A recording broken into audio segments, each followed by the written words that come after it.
Hello YouTube, it's your boy Nathan coming to you to do another recap video. Today we are talking Married at First Sight Season 20 Episode 7. So I'm just on Episode 7 right now. I'll watch 8 and 9 later and come back tomorrow to do that one. So Episode 7 of Married at First Sight. So in this episode, all the couples are getting together for a big dinner just to talk about where they're at and see how everything is going and stuff and everything. The first couple I want to talk is Adam and Marissa. So Adam and Marissa, before the dinner, they actually had their own little personal dinner. They made some tomato soup and bread and stuff, and they just talked about like where they're at in their relationship. Adam had asked like Marissa, told Marissa that she's just like the go with the flow type of person. They're really like goofy. They have like a little funny banter, and they're really lovey dovey and stuff and everything. Marissa had asked Adam, like, do you think that we would have gotten married if we would have met in college or something?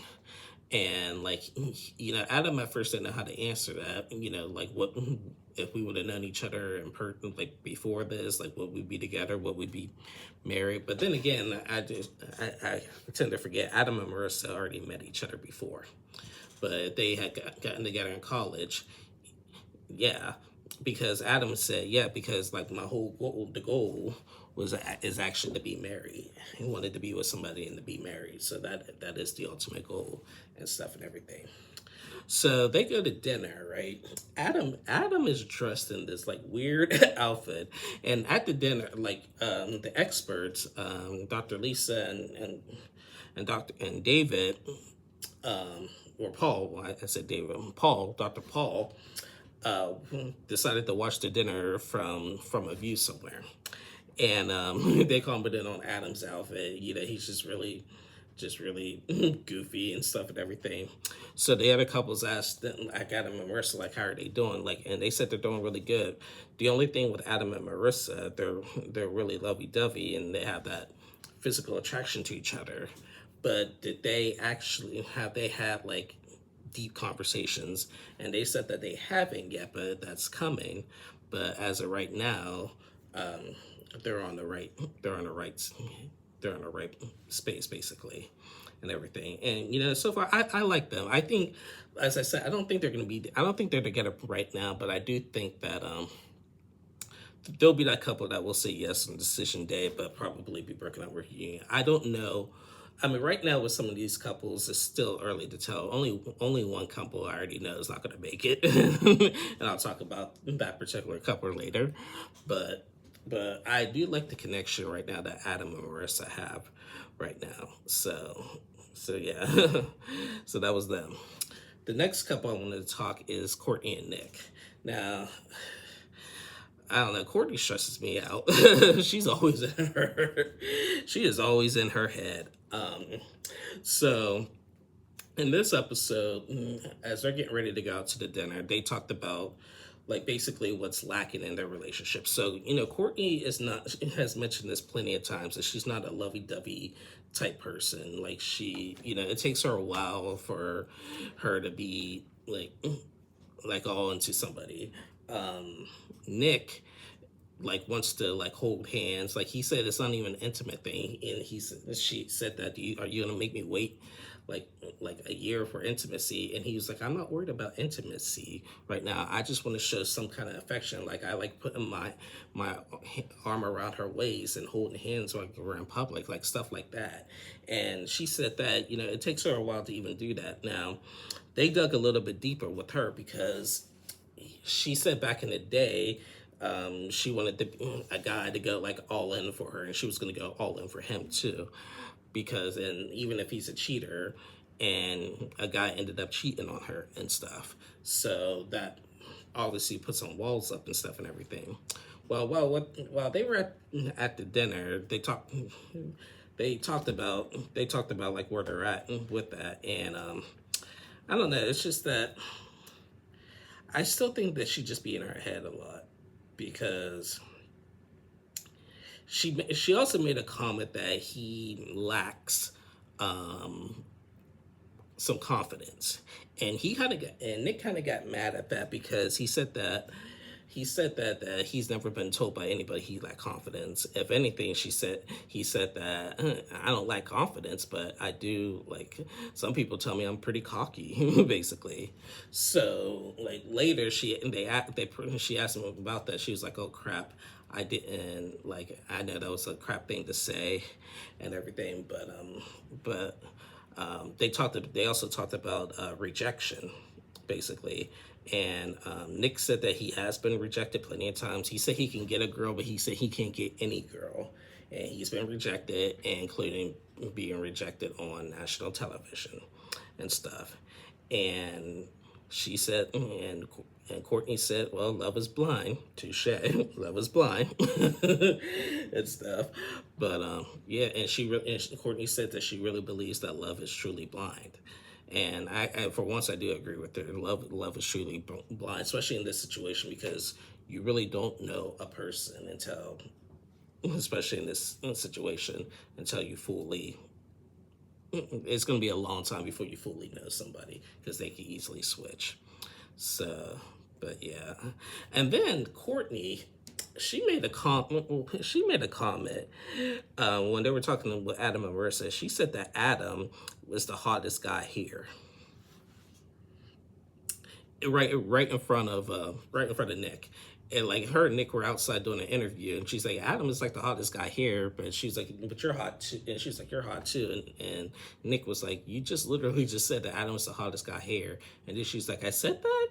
Oh my God, I shot myself in the foot. Oh my God." Now, that's the second time that she's done something like little shady like that, like at a group, because I remember when they were in Mexico, she mentioned that she was really liking Felipe on how he and everything, like she basically carried a conversation with him. Now she's saying that Adam is the hottest guy here and stuff and everything. So Courtney just be, I don't know. that's actually what's going to ruin their relationship, is Courtney freaking. What if they're intimate and she'd be saying the wrong name or something like that? Courtney seems like that type of person and stuff. So, oh boy.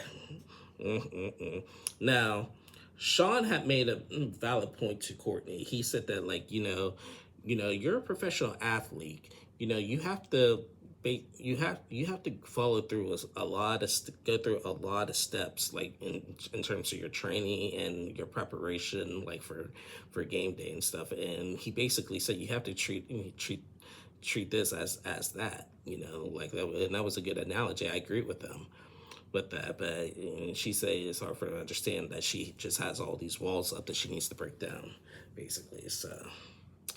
But yeah, that was that. But she always has a lot to say and comments on a lot of things. So, but yeah, that was Courtney and Nick. The next couple we going to talk is Mecca and Bella Jolie. So Mecca and Bella Jolie. So right now they're fine. Last time we talked to them, they were having they were talking about like who's more attracted to who and all that, and I believe it was that 150 to 80% or whatever. So they brought that up to the group, and Bella Jolie said that, when we talked about that, I didn't like his response of, I think I'm more attracted to him and everything and stuff. And there was a percentage, and there shouldn't really be at this point a percentage, even though there is and everything. So the group kind of called him out about that. However, Mecca feels like him and Bella Jolie are the same person, and he said that she is the female version of me. Like they're vibing so well, they get along so great and everything. However, the main issue with them is it's not so much attraction, but it still feels like, I'm not someone who fully likes to use the term friend zone a lot, but with this couple, I can see the best friend vibes with them, because they say that they are attracted to, well, not attracted, well, they are, but they said that they, Mecca said that feels like he can say any kind of verbiage when he's around Bella Jolie and everything, and just like feel like he's himself and everything. And again, that's great, and that's what you want. But again, I'm not seeing like the romantic side of Mecca and Bella Jolie. It really is coming off of us best friends, basically. So they, it's cool right now, but they have to really dig a little bit deeper if they want this marriage to work. Because right now they're just best buds, maybe a tad with friends with benefits. I don't think they've been intimate yet or anything, but yeah. So yeah, that was Mecca and Bella Jolie, basically. The next couple I want to talk is, let's do Michelle and Cameron.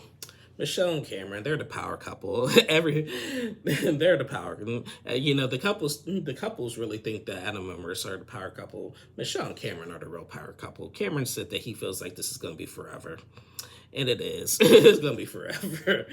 I think one of the girls that told, like, I think it was Courtney Courtney said that I felt like at first, Michelle, you were that this wasn't gonna work because Michelle was kind of picky at first and everything. But she said when she saw her and Cameron come in, she just knew, like, you know what, they are meant for each other and everything.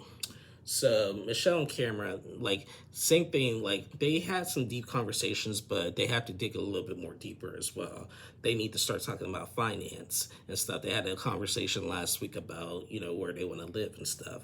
But now they got to start talking about finances and all that good stuff.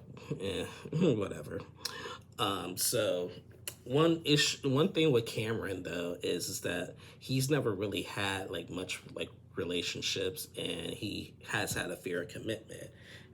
But he feels like with Michelle that she's like he feels like he's fully committed with her and stuff. So they're on the right path and everything. And I remember them going into the group saying that we're the second oldest couple here, so we gotta show maturity. We gotta show that we in love with each other, basically. So, but yeah, he said that he feels like with Michelle that this is forever, and you know what? I can see it. I can really see it.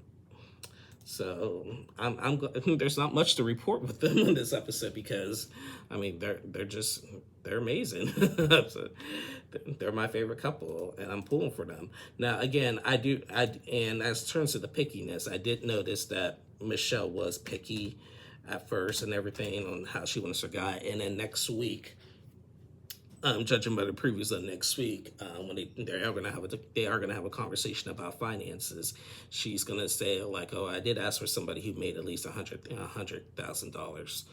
I'm like, "Oh, here we go." Okay? I get, guys, answer me this. I get financial stability, 100%. I agree one bit, but some things are just a little bit. Not everybody, and I've always said this, not everybody is going to be on the same level, like financially, as you are. Like, I'm just your average man. I got a full-time job. I love my full-time job. I work 40 hours a week. I maintain my bills and stuff. But, I mean, the only thing I will say about it, I don't make $100K. Like, I make a decent amount to get by, to survive and how I do as a single man and stuff. Well, I'm not single, but just under the eyes of the law, I'm not married, but as a single man, not married, I make it do what I do. But not having $100K, yes, I would love to have work someplace that I made $100K, but sometimes it's just not. You got to go by your skill sets. You got to go by who's hiring, who will take a chance on you, and then you got to do well with that. So I don't know why certain people have an expectation of making that much money, because it is so hard to get to that point, really. Now, some people could be like, well, if I did it, you can do it. Well, everybody's different. So again, I just don't want people, I just can't stand when people judge people by their income. Look, as long as you're working, you're paying your bills, you ain't gambling, you ain't spending it on stupid stuff. I don't care. Make your money. Like, it's none of our business. We'll figure everything out together. We'll manage. And if we want to do fun things like travel the world and stuff and everything. I think everybody has that. I think a lot of people have that mindset that probably they want to just randomly pick up and say, hey, let's go to Vegas right now. Hey, let's go across seas right now, go on a vacation right now, and just be able to do it without planning. All that stuff you got to plan, basically, instead of doing it on the go and stuff and everything. So yeah. I mean, that's just my opinion on that. But that was Michelle and Cameron. The next couple I want to talk is, let's see, Caitlyn and Devin. So Caitlyn and Devin, they're in a better place right now compared to what they were after they met with Dr. Lisa. Devin said that, he felt like he did have to take a step back a little bit. And, in meeting with Dr. Lisa, like, he gave me the affirmation that, this is not about just me and my wants, because he felt like for a while that he wasn't getting anything back from Caitlyn and stuff. So, but he said that, I had to take a step back and notice that this is about us and not about me. Caitlyn said that, she actually has been giving more than what she normally would. She actually said that she's not a person who likes to compliment people or receive compliments and stuff, and she felt like she's been doing that a lot way more with Devin than anything. And then Devin started complimenting Caitlyn, and now she's starting to kind of enjoy that a little bit. So right now, Caitlyn and Devin are in a better place right now than what they were. But again, I still think that's temporary. I just still think that, okay, yes, right now after that, their session with Dr. Lisa, that he can just relax a little bit, take a step back and cool off. Hey, look, she's here. She does like me. This is different for her. I overreacted.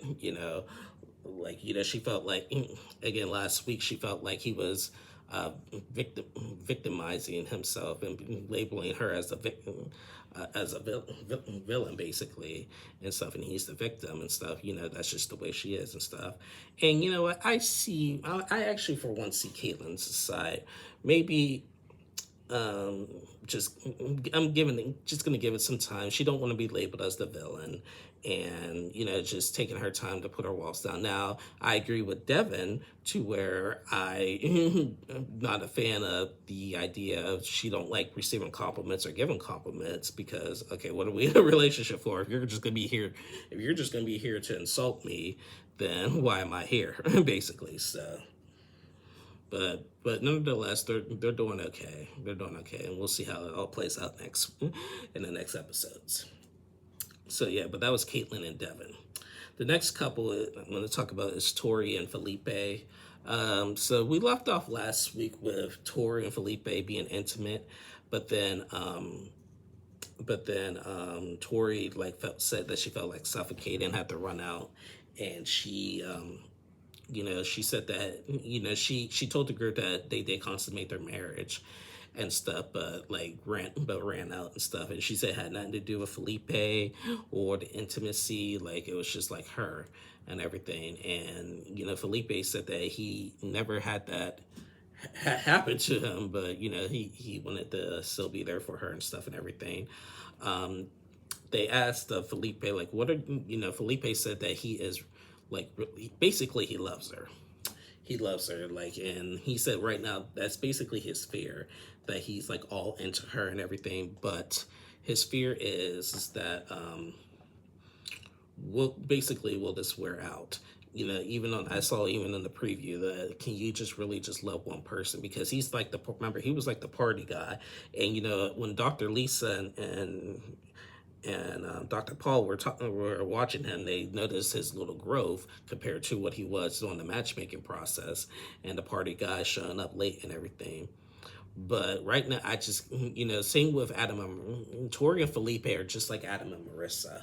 It's just that, like, it seems all lovey-dovey now, but something's just going to take a turn, and we don't know what that is. And I still think Felipe possibly could go into those patterns. And as for Tori, she said that, with her being that vulnerable, she doesn't really want to go back into how she felt after their intimacy. So I don't think they're going to be intimate anymore, or at least for a while, until she gets more comfortable with that, even though she initiated it. So I mean, I feel like Tori and Felipe, they're Tori's a really beautiful girl. Actually, all the girls this season are very beautiful and stuff. So, excuse me. But Tori and Felipe are a cute couple and stuff. So I really hope that they work out. But I just don't know. We're basically halfway through the season at this point. So yeah. So that was Tori and Felipe. And the last couple we want to talk is this train mess with Sean and Nikki. Sean and Nikki are getting on my nerves. One minute they're lovey-dovey. Next minute they're fighting. Then they're lovey-dovey. Then they fighting. Now, I thought Courtney was going to be the person this year, this season, that was going to be the one that everybody can't stand. But right now, for me, it's Nikki.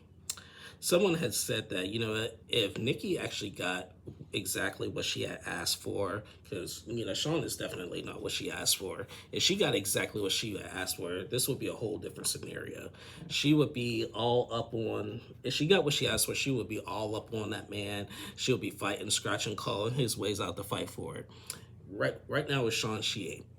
So apparently, the night before this dinner, Sean and Nikki went on a double date with Mecca and Bella Jolie. And they went on a double date, and things went south quick. Sean has told them that, you know, I just want to provide Nikki with a comfortable level, so she's not she's not has so much anxiety and stuff and everything. And Nikki reacted quick and said, "Oh, you calling me anxious now?" And he was like, "Whoa, whoa, whoa, whoa, whoa! No, you just heard what you wanted to hear and stuff."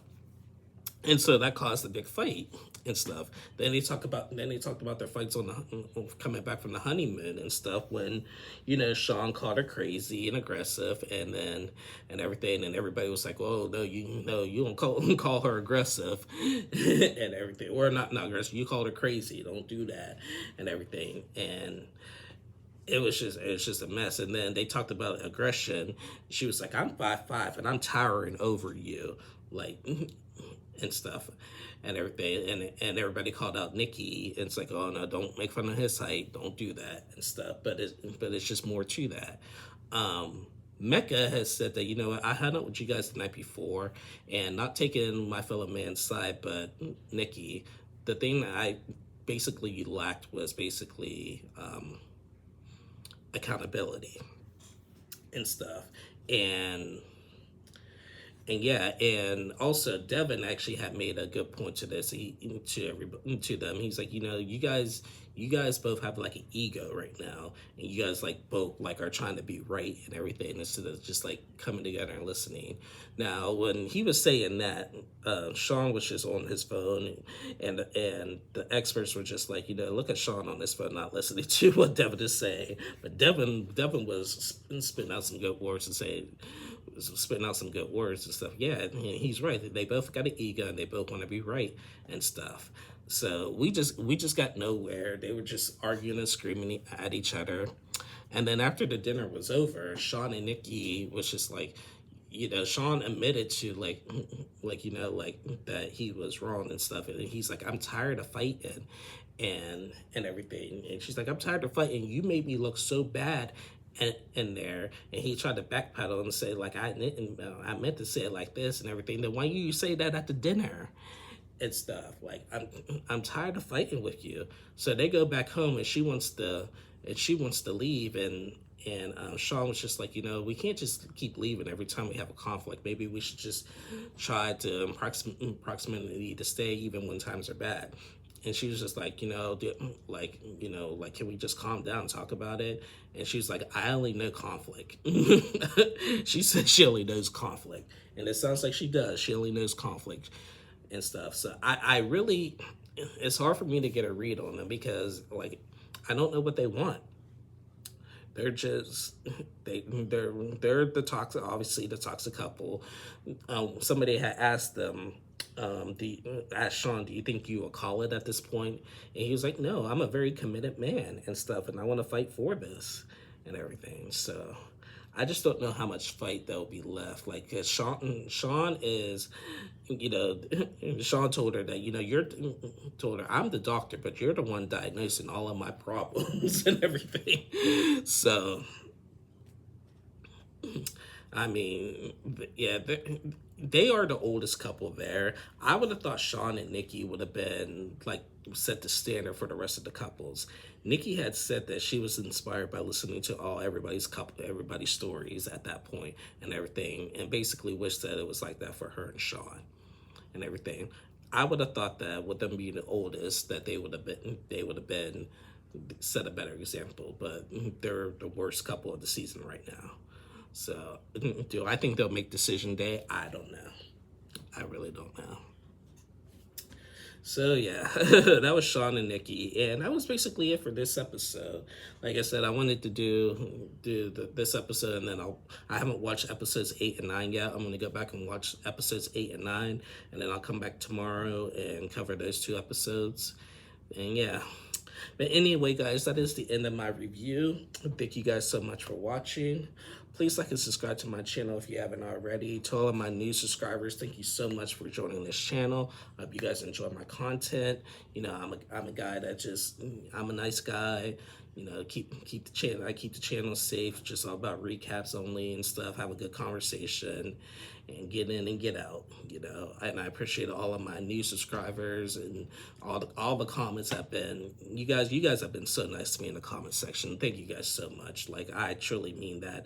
When I first started doing YouTube, I was like really hesitant about comments because I felt like I was going to get a lot of like backlash and like people saying really mean, horrible things. But you guys have been, all of my subscribers and supporters, you guys have been nothing but supportive. I've only had to delete like only a handful of comments in the 4 years that I've done YouTube and stuff. So, and even the ones I deleted haven't even gotten outrageous, ridiculous comments. And so I really appreciate you guys and stuff. So thank you guys so much for your continued support.